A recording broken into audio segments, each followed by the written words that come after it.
341บ่นี่7 เดือน 1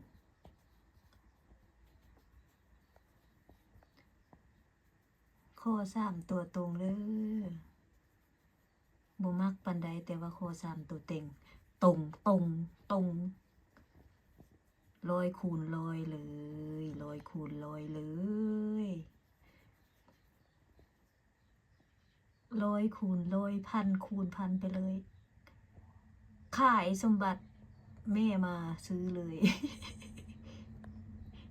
โอ้ยกระเล่นพอหอมปากหอมคอนี่นะวันที่16จุดไว้ก่อนวันที่16แล้วก็ลาวมื้ออื่นจุดครั้งเดียวจบเพราะว่า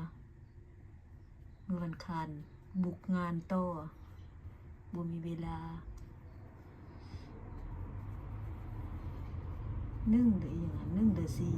4อ้าวแบตเบิดจ้า